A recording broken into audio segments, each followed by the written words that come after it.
I've tried to sort of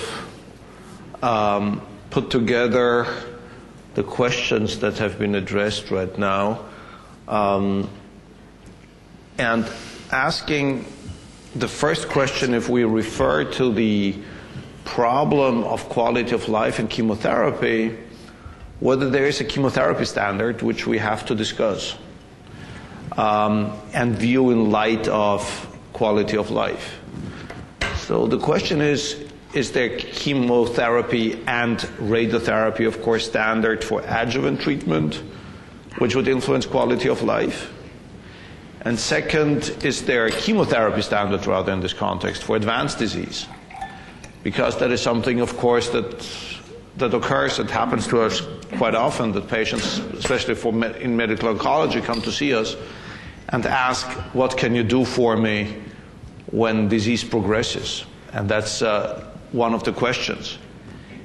And this would be connected with the question whether there are specific problems of chemotherapy in head and neck cancer, or are there specific problems of chemotherapy in head and neck cancer, and of combined chemo and radiotherapy, rather referring to the area where the intervention is taking place than referring to the modality that we're using. Because in induction treatment, for instance, it was mentioned before by Dr. Posner, I believe, that taxanes have been used in breast cancer for a long time, so this will not differ very much concerning the substance, but rather differ very much concerning the area where the substance is acting. Now, the next question would be, can side effects be alleviated without compromising efficacy of treatment? Because that is another question that was discussed before. Should we do, as a lot of physicians were doing, just be sort of quote unquote nice to the patient by reducing the dose, but is this only being nice for the moment and not being nice for a period of 10 years? And reduce just the chemotherapy dose rather than trying to use other supportive measures. And finally, the question is there an evidence level for supportive treatment, which was discussed before already with erythropoietins, GCSF, and other substances. So I think that is something that wraps up the issue a little bit. And I think we should probably start with the first question. Is there chemotherapy and radiotherapy standard for adjuvant treatment or for advanced disease? And I think we should discuss that in view of quality of life and what we're doing to the patients. Do you want to start? I would like to start with a comment Dr. Licitra made yesterday and today, because I would like to agree with that side effects are definitely not quality of life. It's apparent that it must be our duty to reduce side effects whenever that is possible without reducing the efficacy of any type of treatment. But I think this is a self-evident obligation for any physician. But what is interesting and turns out from my point of view is that you may face situations where a certain type of treatment is associated with dramatically increased side effects from our point of view. For example, with incontinence and impotence in the treatment of prostate cancer, when you use a prostatectomy instead of, for example, radiotherapy. But nevertheless, you don't see any difference in the quality of life, although every physician would clearly state there must be a tremendous difference in quality of life. So apparently there is a tremendous wish of patients to have chosen the right type of therapy. No patient wants to see a situation where he would confess to himself that he has chosen the wrong type of therapy. The second thing is that quality of life is apparently a dynamic process with an enormous degree of adaptation.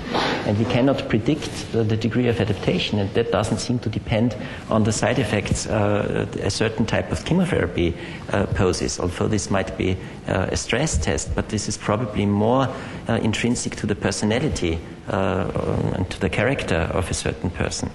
So the third thing is, what does quality of life indeed measure? We have performed several studies with several hundred patients and different kinds of cancer, where the patients at the same day received both the ERTC and the FACT quality of life form. And what turned out was that there was a substantial difference between these two very similar quality of life measurements. And if we extended that, we've published that in the Journal of Clinical Oncology, because previously it had been postulated, as you said today, that quality of life might be, for example, a predictor or a prognostic parameter. But if two very well excluded types of quality of life forms give totally different results,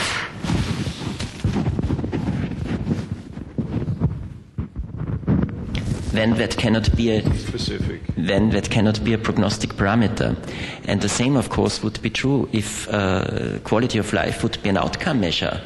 For example, in the treatment of head and neck cancer. That would be very dangerous if we are not sure what it means. And that's the reason why, for example, the EMEA, the European Medicinal Agency, has refused to accept quality of life as a primary outcome parameter, because we could draw the totally wrong conclusions. It's currently very different, very difficult. But to come back to the question you addressed, I think for the adjuvant chemotherapy or chemotherapy radiotherapy setting, it's clear that platinum monotherapy, from my point of view, is the standard of care, and I would not see a different regimen. You can discuss how many cycles of cisplatinum should be given during that period, but that's, from my point of view, the standard.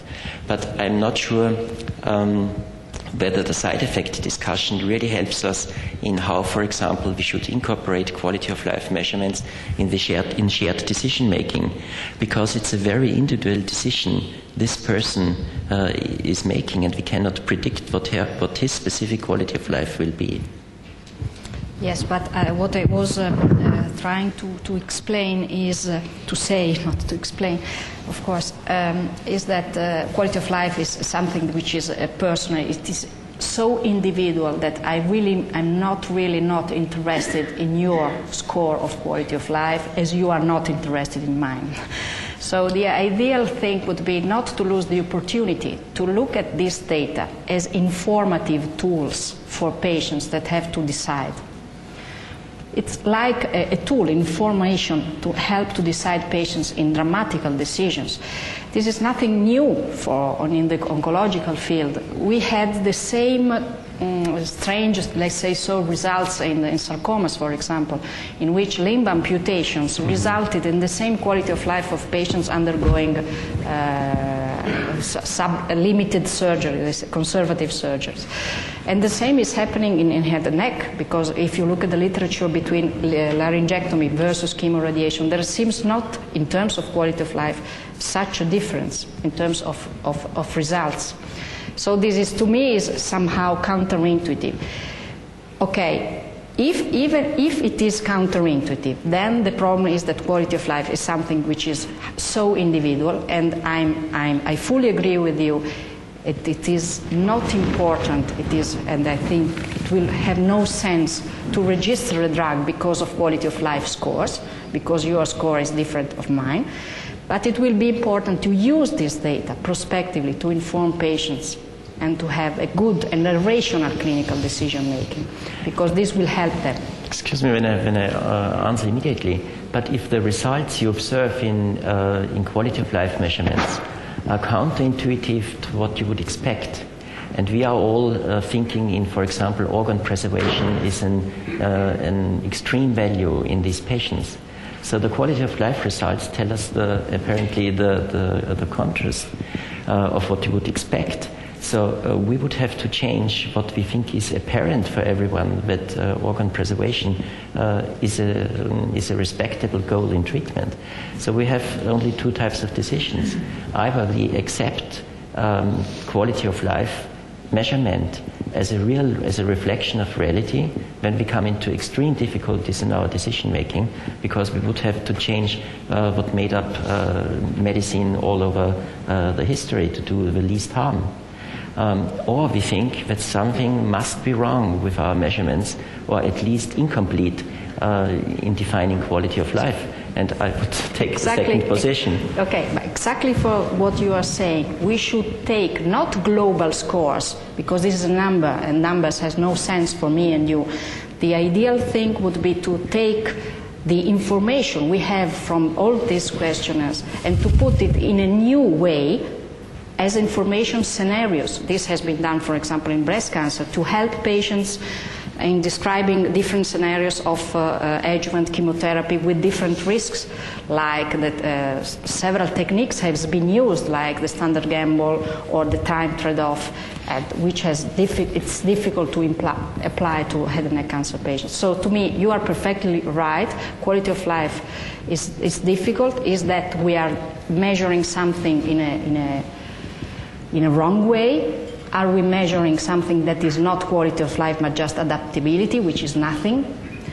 Or we use this data, not scores, but simply informations to help patients in their decisions at this point. Then we will see it for the future. And the question still to me is, before we continue the panel, whether, as you have pointed out very well, adaptability and feasibility of medical possibilities. Probably the best example would be what you mentioned with breast cancer, where women who had a mastectomy reported a good quality of life until someone showed up and made only a lumpectomy, where it turned out the lumpectomy made a better quality of life. However, total mastectomy was accepted because this was standard of the time. So the question really is, do we measure sort of patients' adaptability in the light of what medicine can do, or what patients really would desire? Yes, again... And whether we are not speaking as capitalists for the working class. No, what we are now saying that we are speaking from the physician side. Right. So we are comparing lumpectomy, mastectomy, but the single patients will have either mastectomy or lumpectomy.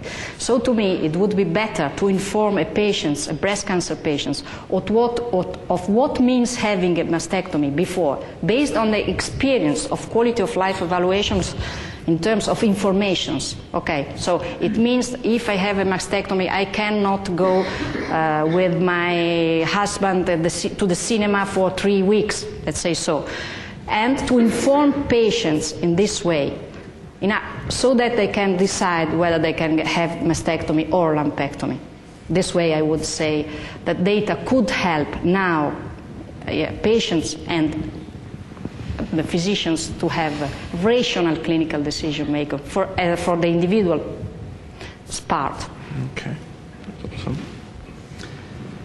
You know, if we look at the issue, and I think there's several questions out here. One is the first one that you posed. You know, for the use of chemotherapy, is there a standard for adjunctive therapy or treatments? I look at this as, I'm a surgical oncologist, so I turn to my medical oncology colleagues very much in terms of their decision regarding dosage and drugs.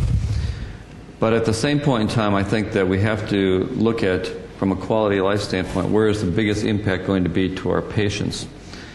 We've heard, you know, a lot of things are counterintuitive as we do quality of life studies. Voice, as people have thought for a long time, was the major factor for why we were doing things. And in actuality, voice turns out to be a very poor thing in terms of trying to judge quality of life. We know that people who have had chemoradiation therapy with organ preservation versus total laryngectomy basically have the same scores in terms of voice. So the whole impetus in terms of trying to say we're trying to preserve voice is really probably a fallacy in terms of quality of life alone. But one of the biggest things for quality of life is the ability to swallow. Probably the biggest single detrimental factor that we see in quality of life issues is the persistence of having to have a gastrostomy tube or an NG tube and not being able to swallow. And quality of life is difficult because we have to look at this and assess it across all ages, along different periods in people's lives. And so in the adjunctive setting, when I look at my patients who are going to get chemotherapy, I try to very much individualize what I'm going to do. And if I look at a patient for which I've taken a hypopharyngeal cancer out and done a larynx preserving procedure where I removed a significant portion of their hypopharynx, this is an individual, even if they have a high-risk neck, who I will sit down and discuss with a radiation oncologist and medical oncologist that perhaps in this setting, the use of combined chemoradiation and the increased toxicity of that may be so great that the chance of having significant stenosis or scarring of the remaining portion of their pharynx may be too great. That may be a person we may choose just to use radiation oncology for. So that's where the individual decisions come in, as I look at the use of chemotherapy in the adjunctive setting. So I look at it very, very much on a case-by-case basis, and I think it's critically important that we do that. So you would advocate taking the data that we have for the discussion with individual patients? Absolutely, absolutely. Okay. I'm not a head and neck cancer specialist, but I would like to raise general questions. We are now doing a lot of quality of life measurements. If I look to my nurses, they give every morning a score, pain from 0 to 10. If I look to a publication, I see a survival curve. The second thing is we have now agreed to give a WHO toxicity, but I don't see the results of the quality of life. It's mostly hidden. It's somewhere. You need a special paper. I think what we need is to agree on a quality of life score, which is not the best, and then you have to make in your publication a curve on survival, progression-free survival. You publish the toxicity in any case, and a quality of life curve. I tell you an example. You can cure 50% with acute leukemias with chemo, and you can have the same figure with an unrelated transplant. But the life after transplant, you are infertile, you have a cataract, you have a long life treatment, you don't see it from the publication. And it's the same is true for the information of the patient. First of all, he gets informed about the chemotherapy, surgery, the treatment. Then he gets information about the toxicity, you have to do it. And at the end, more or less, a little bit of quality of life. So I see a substantial difference in our behavior as well as in the publications between what's important, what we are doing. We want to answer? Yes, you're right. I would see quality of life exactly like a survival curve in terms of area under the curve. The problem is why this has not happened in the last 10 years. So the problem is that we're still skeptical about the validity of the questionnaire. We are probably, the point is we are not really interested in a population quality of life, but as physicians, we would be interested on individual quality of life, to give the best quality of life for these patients, which will be probably different from another one. I think the problem is, and again I would be very careful for such publications, because the problem is we do not have quality of life assessment of the patients when there were no patients. It is when they were healthy persons. So probably the most important step down in the quality of life occurs prior to the diagnosis and at the diagnosis of the disease, when all the management takes place and all the change in the complete existence of the person takes place. And that's probably much more important, although it is never measured, than whatever comes thereafter. And there is indication for that. If you, for example, do introduction of patients into their illness, and you do that by, for example, by physicians on the one hand, by talking with the patients, or you do that by videotapes. And you randomize these two types of giving information. When it turns out that the patients being informed by videotapes have significantly better quality of life, this has been tested in the Netherlands for patients with breast cancer, and they in addition have less side effects. So apparently the type of information you give is an intervention into quality of life, probably much more, and it probably much more affects the adaptability of the patient than the treatment you choose thereafter. Okay, so can we summarize these points now by saying that obviously there's no chemotherapy related change in quality of life, but rather disease related change in quality of life? Is this something that we can agree on? So that rather the location of the disease makes the changes in quality of life than chemotherapy and radiotherapy if applied properly? Can we agree on that, or is this something which you would want to further discuss? I would say that type of surgery it means not in terms within surgery, types of surgery may affect differently quality of life, as I've seen from the literature. Radiation therapy volume, it means that the higher, the bigger the volume, the poorest is the outcome in terms of quality of life. The site is important. But again, this is a perspective of the physicians who sees every site, but the perspective of the individual patients, we don't know. Would you agree? Are there any remarks from the audience? Do you want to comment on this, please, Dr. Shah?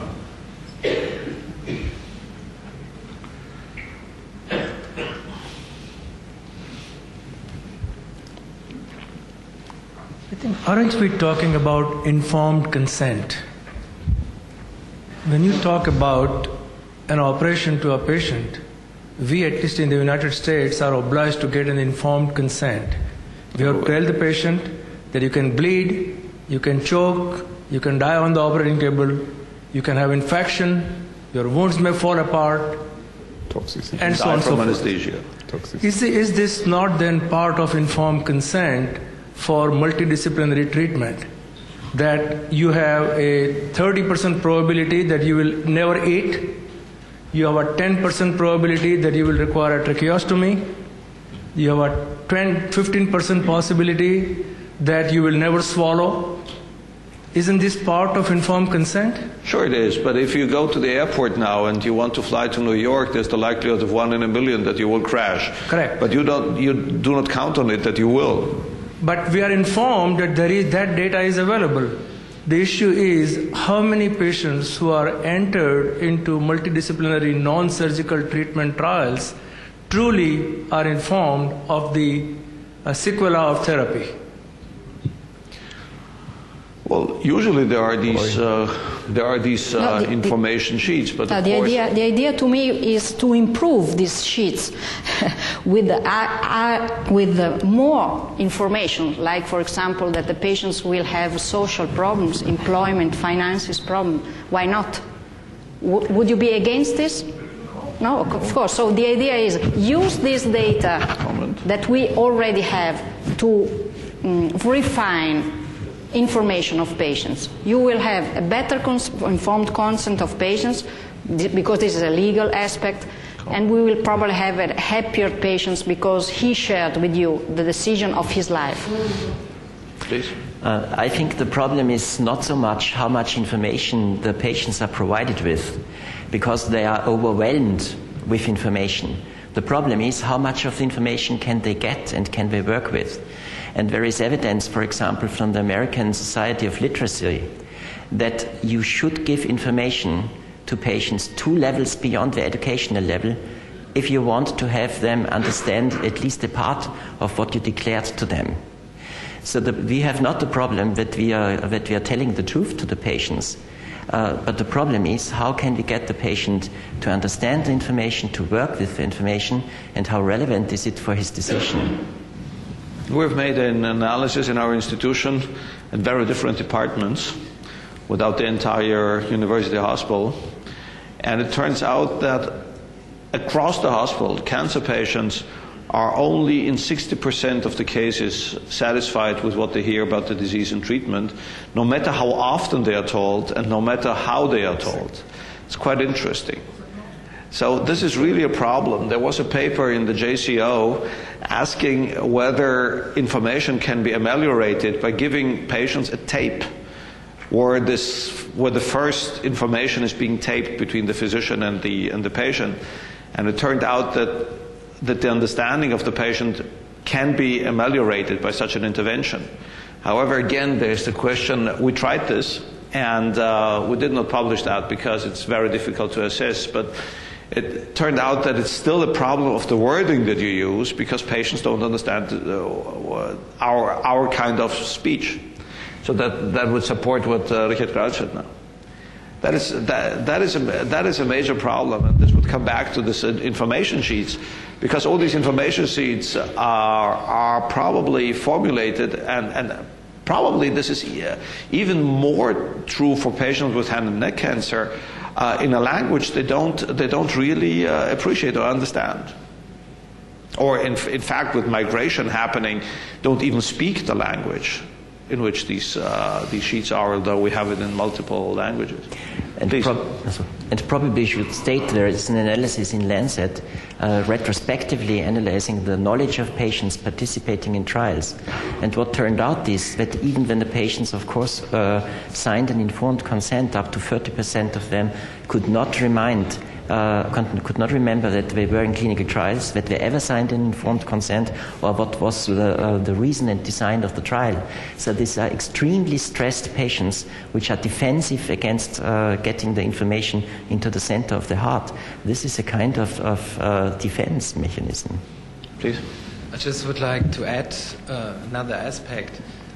Pronouncing the emphasis of Dr. Olsen, he really said swallowing correlates very well with life quality, and actually it's really so that we first focus on breathing, then on swallowing, and third on speech. And if we focus all these three topics, we get a very nice correlation with quality of life. But if you only use scores, you probably will miss the one or other detail. So I would discuss and think it's very important in follow-up monitoring that you look for these functional results with speech, swallowing therapists, or by yourself. However, you have to look for the patient, not only scoring. I think especially in head neck and everybody who is treating these patients, that is different to other tumor sites. Comment? You want to comment? No, I mean, I agree. I think that the critical elements of just looking at speech and swallowing and breathing are something that we have focused on, and clearly quality of life issues go much beyond that in terms of the impact to the patient, their lives, their family, their social activities, their interactions. But the biggest problem we see with quality of life studies are when do we do them and how do we attribute the impact to the specific forms of treatment when we have multimodality therapies. And also, when should we really do our studies to effectively understand what we're doing? I mean, most quality of life studies are concluded within 6 months of treatment. Most quality of life studies are concluded by patients who send in their forms, and the numbers that do that are quite small, and it's typically known that the ones that do that are going to be pretty favorable in terms of being able to return things anyway. So there's a lot of issues. Quality of life is an important thing that we need to continue to look at, but our data on it at this point in time is not very good. All right. Please. Yeah. Information, Jan Olofsson from Bergen. Information is a very difficult part of this thing, and many patients are claiming later on that they didn't get the information of that and that. I think when we are performing a total laryngectomy, it's first when they meet the patient who is total laryngectomized, when they really understand what the problem is about and what the operation is about. That is one thing. My question is, how many of you inform the patients of the treatment possibilities and the results for the treatment options available for certain disease? Are they going directly into this multi-center study, or they get the option to choose from primary surgery, radiotherapy, or chemotherapy, or a combination of this? Do you say and tell the patients, every single patient, that there is another option with about the same treatment results? Okay, can we ask you to raise your hands? Who is informing patients about different treatment options? Okay. We have to do it. Okay. It's a must. Yeah, well, it's also in our country. And who is just entering patients into studies without further discussion? Also good. It's not. No, you politically not correct. Totally it's bad news for industry, good news for patients. I've learned from the lecture that the most important thing is the shared decision-making with the patient. But mostly, this is a shared decision-making between the doctors. You're right. In tumor conferences, what should be changed in this sense? Who should inform the patient? The radiotherapist, the surgeon, all together? What are the practical consequences? It's difficult to say. It's difficult to say. I think that quality of life offers us the unique opportunity to look at patients from the individual side. So it might be good for a patient to have a laryngectomy because it might be not so good to have chemo and radiation for other reasons. Imagine that you have a sarcoma of your finger. If you are a football player, it's not a problem. If you have a sarcoma of your hand, and you are a piano player, your quality of life will completely destroyed by your surgery. So it is so individual that I think scores are very difficult to be understood. For me, a survival curve, and if I would be a patient, I will understand clearly what does mean to survive 40%, 30%. It would be hard to me to understand the quality of life of 10, 12. What does it mean? It's nothing for me, as patients, even also, because as physician, of course. So that is what I'm always saying. The biggest problem in human life is to be a multi-talented individual, because then whatever happens to you, it's bad for you. Please, Dr. Soda. The question, who has to inform the patient, is easy to answer, because the laryngologist has to accept the patient and to treat him until his death. So I think the most responsibility for information relies on the laryngologist in the interdisciplinary team. That's a very strange position, because every physician caring for a patient is responsible for his part of the treatment, and so all together, of course, share the decision. And that's also what the patient wants to have.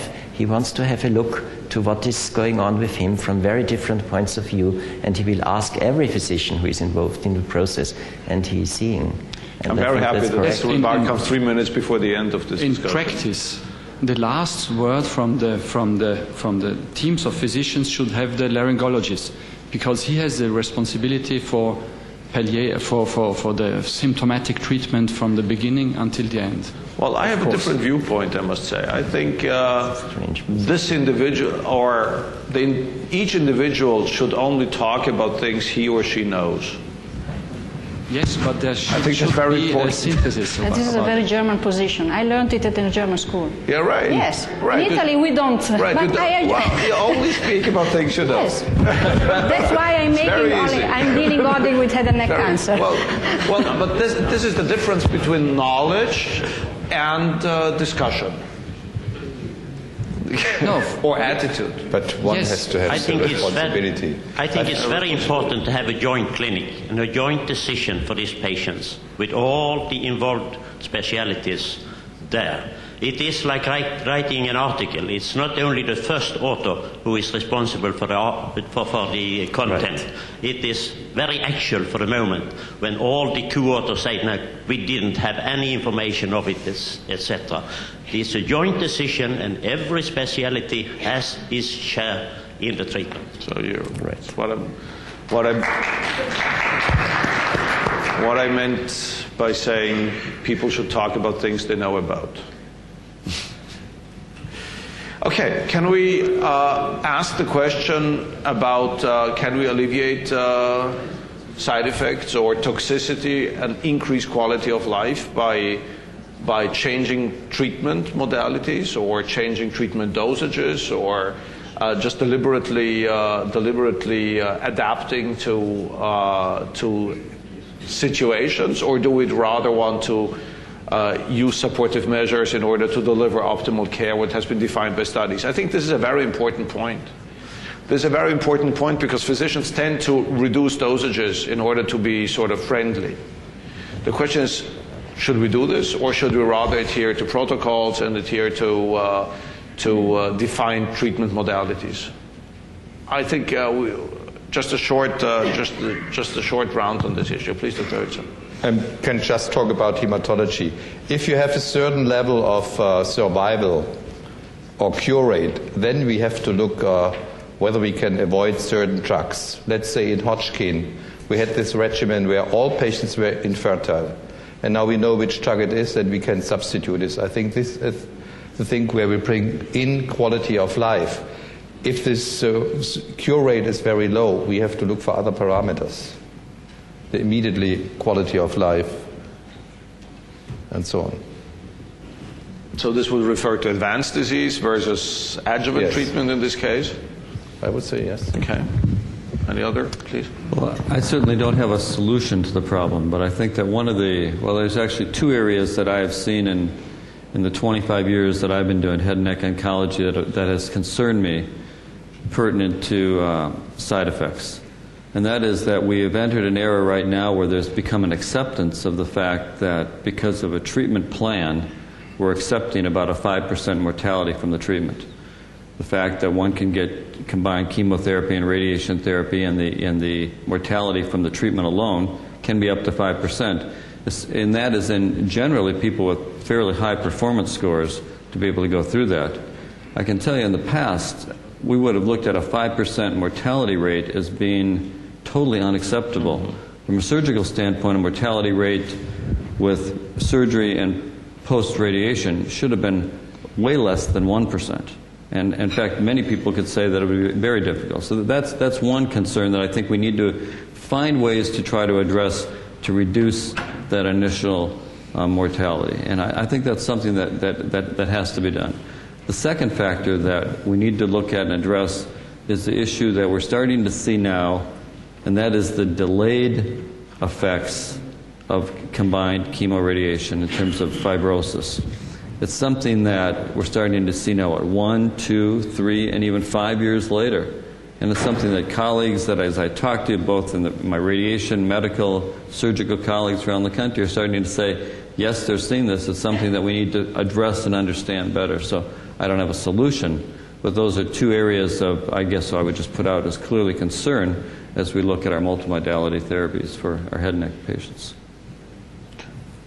Now, I think first of all it's clear for most patients that they have a clear-cut hierarchy in their values, and that means that life is more important than quality of life, because you must have life to have quality of life. And that's clear nearly for any point of the history and career of a patient with cancer.